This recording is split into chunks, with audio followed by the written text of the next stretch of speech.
First and 10 from the Jacksonville 16. The lone setback is McCarty, who gets the ball and picks his way through the line. Has a hole, barrels over one tackler, and goes into the end zone for a touchdown. McCarty goes 16 yards, and the Great Danes are on top 6-0. And he was hit after a very short gain, again by Rolando Fines, the defensive end, and he just powered over him. I don't know if Rolando Fines has seen anyone in the Pioneer League who was run like that, powered over him, and went in untouched into the end zone. Good start for the Great Danes. The tailback on first and goal, up the middle, and he walks into the end zone for a touchdown. For David McCarty, his second touchdown of the day, his 11th rushing touchdown of the season, and Albany grabs a 13-0 lead. Boy, how long does it seem between McCarty touchdowns? You know, so much has gone on between that first time Albany marched down the field and scored, and this time when they marched on a short field, half the field, and scored.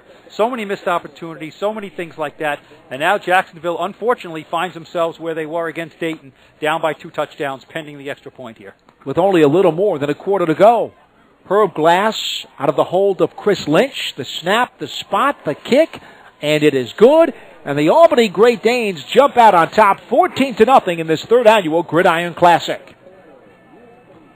We'll be back with more. You're watching Northeast Conference Packcast on PackNetwork.com.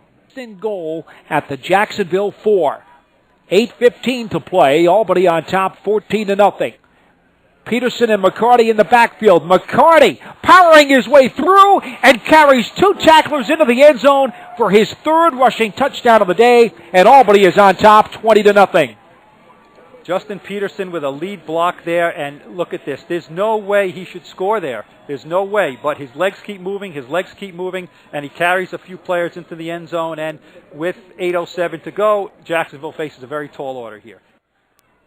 From the 23, McCarty, little zigzag move, breaks a tackle, and he could go. McCarty across midfield to the 40, to the 30, to the 20, to the 10, and David McCarty has scored his 4th touchdown of the day.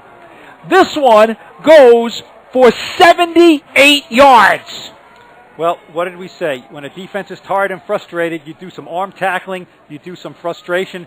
It looked like they had him for a very negligible game, and that young man is very special because that showed great burst, and he outran the whole Jacksonville team. There was nobody back there. It's a tough situation for Jacksonville right now. It really is, because they're getting clobbered. They're getting, I don't say embarrassed is the word. They're trying their best, but this is a tough situation now, and they got to start getting the buses ready for the flight home. Paul Dottino and Paul Schwartz back in the Capital District of New York with their host Albany Great Danes. The Northeast Conference champions have won the Gridiron Classic, knocking off the Jacksonville Dolphins from the Pioneer Football League by a convincing 28-0 score. What else needs to be said, Paul? David McCarty had 33 carries for 271 yards and 4 rushing touchdowns. He was the difference in the game. You know, all eyes were on him. He's the leading rusher in school history. Everyone knew he's the guy who's carry the ball, got him started right away with a 16-yard touchdown run. And, you know, you say, well, did that set a tone? Well, I don't know if it did or it didn't, because it was 7-0 for a very long period of time. But it wore down the smaller Jacksonville defense. Going into the end zone, standing up, never a good sign for a defense. Very sure-handed, fumbled once. I'm sure he's going to live to regret that, as far as, you know, he's a perfectionist. He doesn't want to ever put the ball on the ground. And then you have a play like this. You keep your feet moving, You get rewarded by keeping your feet moving by getting a 75-yard touchdown run. Just an incredible display by a junior player who says he's going into the U.S. Marine Corps after he graduates after next season. Bob Ford doesn't want to hear that yet. He wants him back for another year. Greed is good when it comes to talent like that. And, you know, I would imagine it's fair to say that he'll be named MVP of this ball game. No question. McCarty had a 16-yard touchdown run 2.5 minutes into the game. It was 7-0. We went all the way into the third quarter with that 7-0 Albany lead. Then McCarty from 1 yard to make it 14-0 heading into the fourth.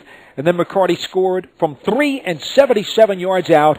And it is a 28-0 Albany victory. But let's not forget that Great Danes defense, because, Paul, they did a yeoman's job today. Well, 70 plays by the Jacksonville Dolphins, and 228 yards. And Small is a great running back. We've been told that. His numbers say that he's a great running back, and he was rendered invisible, And when you make a team one-dimensional, Josh McGregor looks like a good quarterback. He's a freshman, but he had no chance. He made some misfires. He made some, and then you have a turnover. You cannot have turnovers in big games like this. Jacksonville had 4 of them. It could have been worse. I think probably Albany got their hands on 3 or 4 or 5 interceptions. That one they finally sealed the end of the game, and that's all she wrote. And some final totals. Albany had 22 first downs with 456 yards of total offense, 312 on the ground on 46 carries. We already told you about McCarty's numbers. Through the air, Vinny Esposito was 15 of 25 for 141 yards. He was picked off twice. Tim Bush was their leading receiver with 9 receptions for 97 yards. And for Jacksonville, with only 228 yards of total offense, 14 first downs.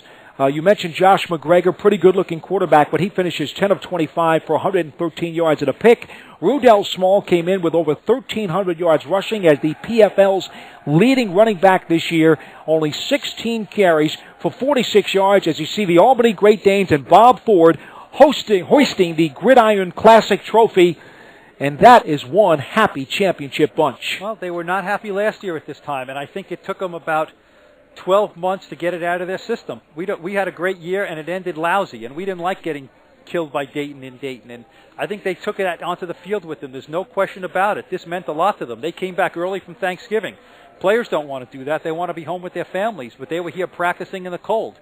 There's no bubble here for them to practice in. They practice in the cold, and they came back, and this is their just rewards. Sometimes you got to put in to get in, and they put in, and they got a 28-0 victory against the Jacksonville team, which is pretty good. Paul, had a great time. It was great. It was an interesting game, 2 classes of styles, and we stayed pretty warm, and that's not a bad thing either.